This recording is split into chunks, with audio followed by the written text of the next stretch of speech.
Assalamualaikum Ibu, selamat siang. Waalaikumsalam. Ayo masuk.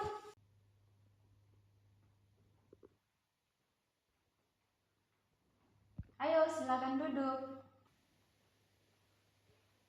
Cari posisi duduk yang nyaman ya. Iya Ibu. Boleh Ibu tahu dengan siapa Ibu berbicara hari ini? Nama saya Indah Fayunisa Bu, saya mahasiswa PGSD. Oke, panggilannya Indah ya? Iya Ibu. Oke, senang bertemu denganmu Indah. Perkenalkan juga nama Ibu Rasminas binti Amir. Kamu boleh panggil Ibu Rasmi dan Ibu salah satu konselor di sini. Oke, jadi ini pertamanya kali kita bertemu. Sepertinya Indah datang menemui Ibu hari ini karena ada yang ingin dibicarakan ya? Iya Ibu, betul sekali. Jadi saya tuh ada yang ingin saya bicarakan, tapi sebenarnya saya sebelum datang ke sini tuh saya gugup Bu dan takut. Tetapi saya memberanikan diri untuk datang ke sini karena saya butuh teman untuk cerita Bu. Ya Indah, tidak apa-apa, wajar itu. Gugup itu wajar sekali karena ini kan baru pertama kalinya. Namun Ibu rasa itu tidaklah mudah untuk kamu datang menemui Ibu di sini. Ibu sangat mengapresiasi keberanian kamu untuk datang ke sini. Bagaimana kabarnya hari ini Indah? Alhamdulillah baik Ibu. Alhamdulillah. Bagaimana perjalanan ke sini? Lancar? Alhamdulillah lancar Ibu. Alhamdulillah, syukurlah. Indah, sebelum kita mulai lebih jauh, Ibu mau kamu tahu bahwa ruangan ini aman untuk kamu bercerita dan beristirahat sejenak dari kegiatan kamu. Kamu bebas menceritakan apapun di sini. Namun ketika ada cerita yang belum kamu mau ceritakan sekarang, tidak apa-apa. Kita pelan-pelan saja ya. Nah, sebelum kita mulai, Ibu akan menjelaskan. Sebelumnya kamu pernah melakukan konseling? Belum pernah Ibu. Oke, belum pernah ya. Kalau begitu Ibu akan jelaskan dulu apa itu konseling individu. Jadi konseling individu itu bantuan yang diberikan untuk membantu menyelesaikan masalah kamu. Nah, di dalam konseling ini juga kami memiliki asas kerahasiaan, yaitu apapun yang kamu ceritakan hari ini tidak akan disebarluaskan. Nah, jadi hanya Ibu dan kamu saja yang tahu. Kemudian ada yang namanya asas kesukarelaan. Jadi Ibu harapkan kamu bisa menceritakan masa kamu secara sukarela tanpa ada yang ditutup-tutupi.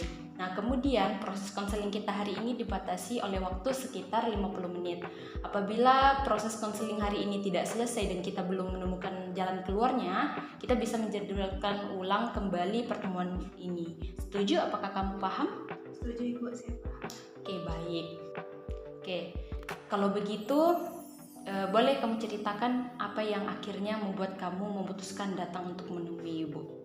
Jadi tuh Bu, saya selalu merasa cemas dan saya pun sering merasa panik tuh yang kayak paniknya tuh panik banget yang tidak bisa dikontrol Bu. Oke, kamu sering merasa cemas ya. Kalau Ibu boleh tahu, kapan perasaan cemas itu mulai terasa?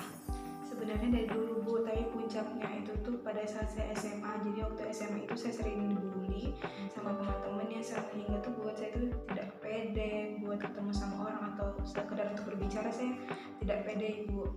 Oke, baik. Ibu sangat mengerti perasaan kamu dan ketika Ibu mendengar bahwa kamu pernah dibully, Ibu sangat merasa sedih. Terima kasih sudah berbicara dan meluahkan apa yang kamu rasakan.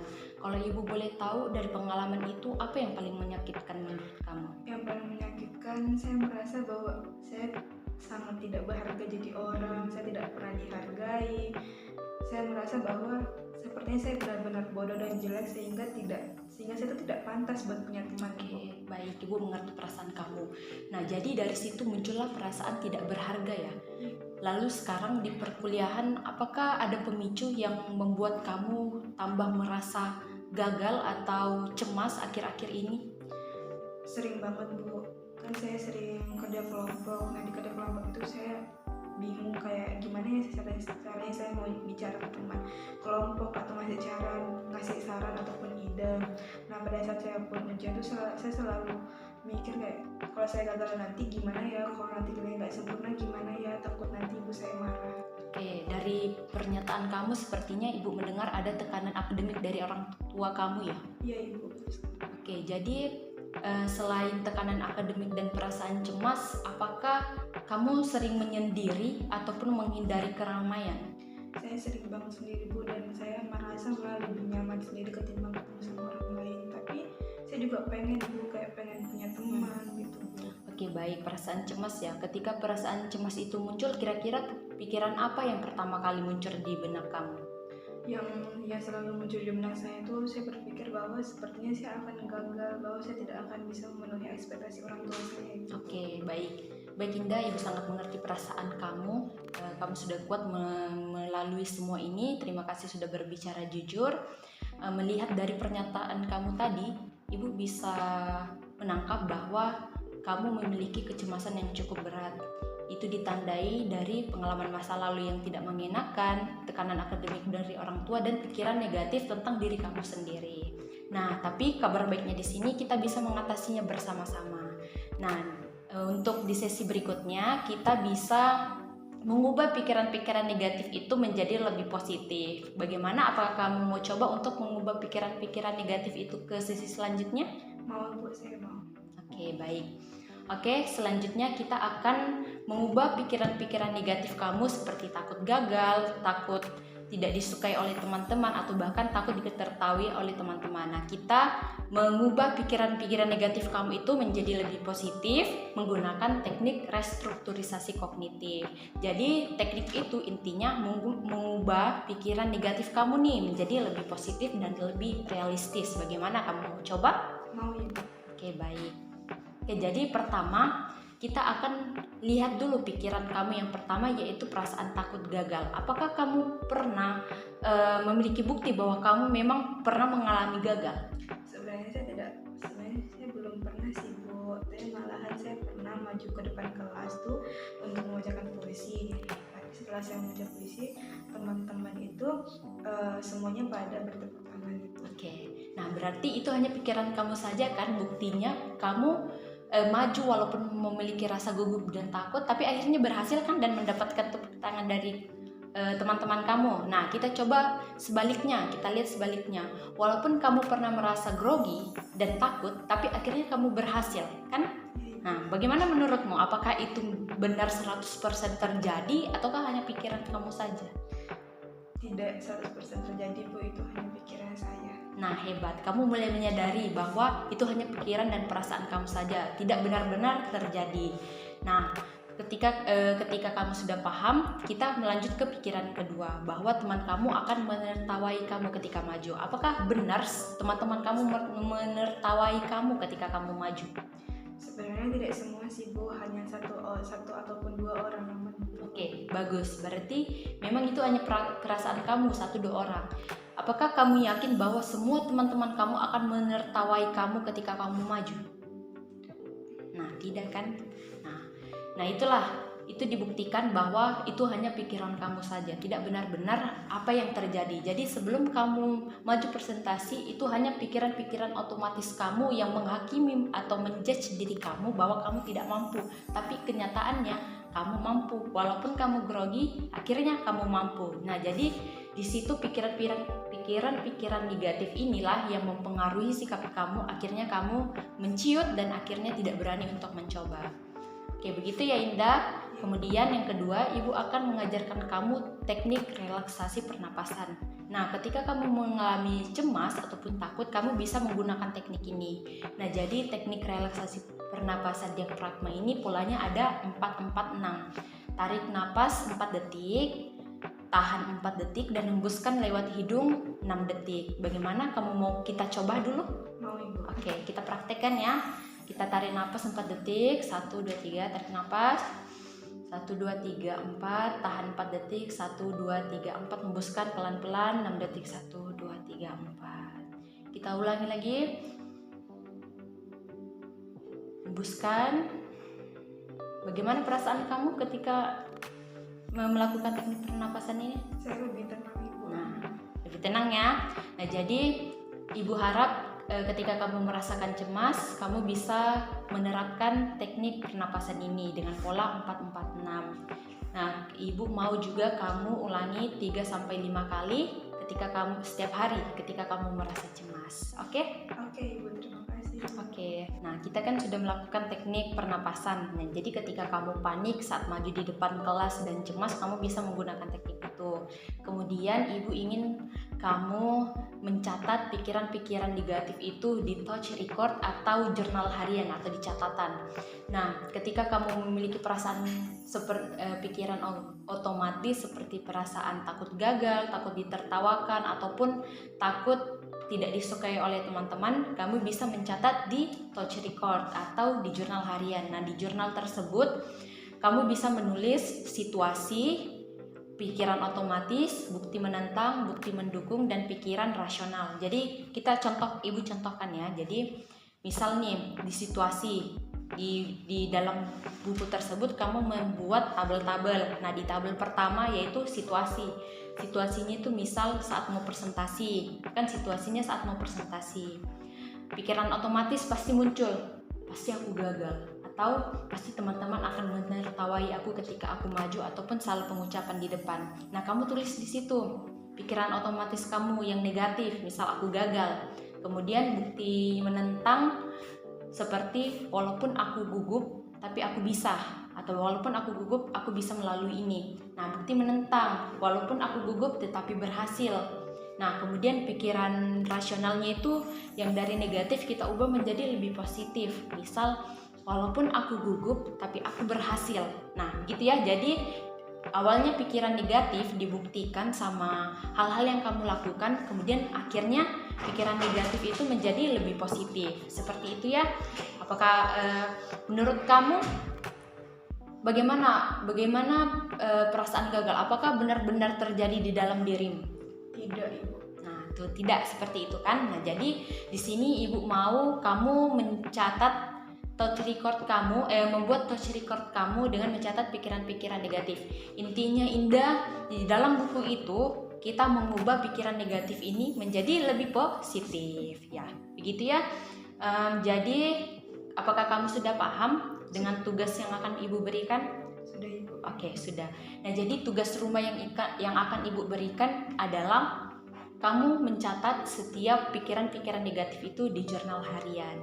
Kemudian kamu bisa menerapkan teknik pernapasan ketika kamu cemas ataupun panik di suatu situasi keramaian. Misal ketika kamu ingin presentasi, kamu gugup dan takut, kamu bisa mencoba itu. Oke, paham? Paham. Oke. Kemudian Ibu kalau dari situ apakah ada yang ingin kamu tanyakan terlebih dahulu sebelum kita lanjut? Tidak ada, Ibu. Oke, tidak ada ya. Oke, bagus sekali kalau kamu paham. Kemudian kita akan lanjut pada teknik grounding.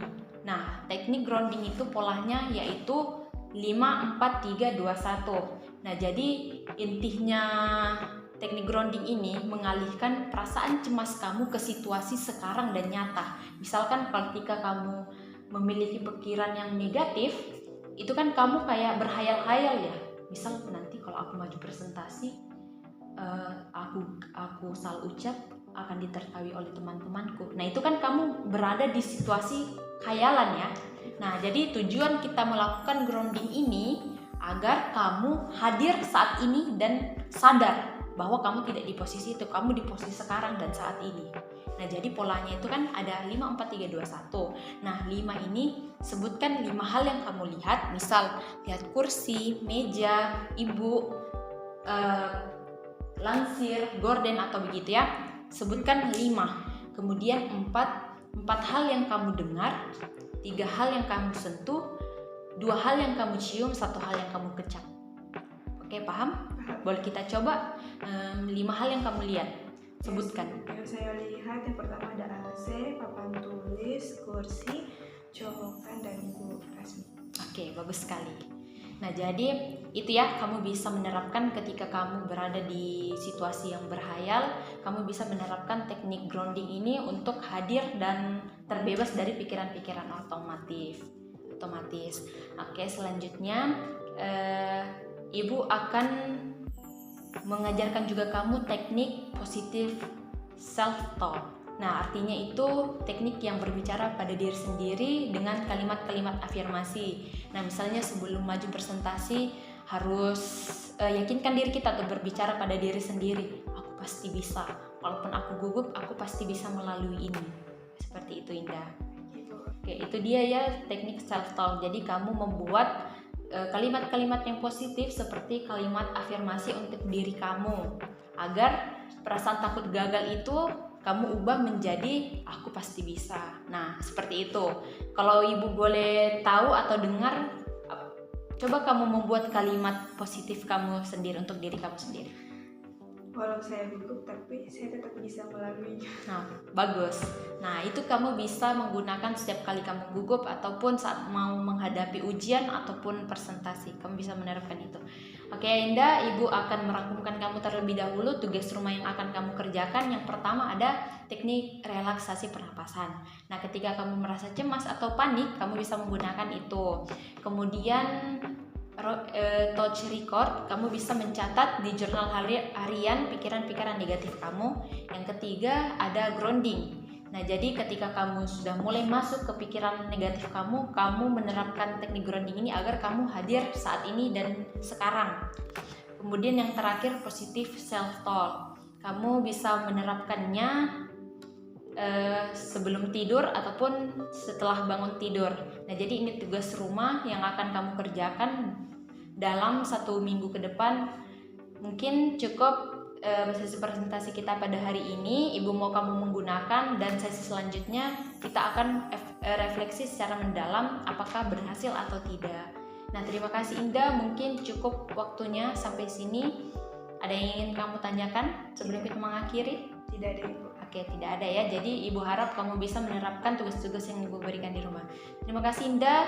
Nanti kita menjadwalkan kembali sesi berikutnya. Semoga apa yang Ibu berikan hari ini kamu bisa menggunakannya dan melakukan perubahan secara perlahan. Terima kasih ya. Terima kasih kembali, Ibu.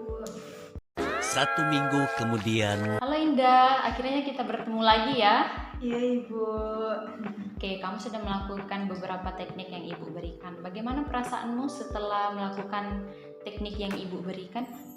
Saya merasa untuk teknis yang seperti saya menuliskan di jurnal, ternyata pikiran yang tidak masuk akal itu, terus tuh saya bisa, dan pada saat saya ingin ujian saya melakukan teknik pernapasan itu, dan saya ternyata bisa lebih tenang untuk menghadapi ujian itu. Oke, bagus sekali.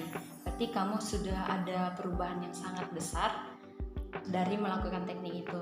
Untuk sosialisasi kamu bagaimana? Apakah kamu sudah berani bersosialisasi atau seperti apa? Saya sudah mulai berani, Bu, untuk berdiskusi ataupun ngobrol bersama teman saya kelompok. Oke, bagus. Itu sangat bersosialisasi yang sudah ada kemajuannya, Indah. Jadi, Ibu mau tanya, menurut kamu apa sih tantangan yang kamu rasakan setelah melakukan teknik-teknik yang Ibu berikan dari 4 sesi ini? Saya masih sering overthinking, kayak saya pantas nggak sih punya teman, ataupun saya pantas nggak sih untuk dihargai, Bu? Oke, tidak apa-apa. Walaupun masih ada overthinkingnya, tapi kamu sudah terlihat perubahan secara signifikan dan kamu bergerak maju untuk melakukan perubahan. Tidak apa-apa, itu wajar saja terjadi. Nah, bagus sekali Indah. Oke, Indah, untuk hari ini Ibu akan membuat kamu perencanaan untuk mandiri. Nah, jadi kita kan sudah belajar beberapa teknik untuk membantu kamu mengatasi rasa cemas dan pikiran-pikiran otomatis. Nah, di sini Ibu mau kamu bisa melakukan touch record, teknik grounding, positive self talk, dan teknik pernapasan. Nah, Ibu kamu mau melakukan teknik itu ketika perasaan cemas itu muncul lagi. Oke, begitu ya. Oke, Ibu, siap. Sekarang kita akan melakukan refleksi mendalam dari beberapa sesi yang telah kita lakukan dan teknik penting yang Ibu berikan untuk membantu kamu mengatasi rasa cemas dan panik. Menurut kamu, apa pelajaran yang bisa kamu ambil dari 4 sesi terakhir ini? Saya lebih mengenal diri saya, terus saya juga bisa lebih bisa memikirkan hal-hal yang positif tentang diri saya, dan ketika saya menghadapi sesuatu itu bisa lebih tenang, dan saya bisa lebih percaya diri. Oke, bagus sekali Indah. Itu insight yang sangat bagus.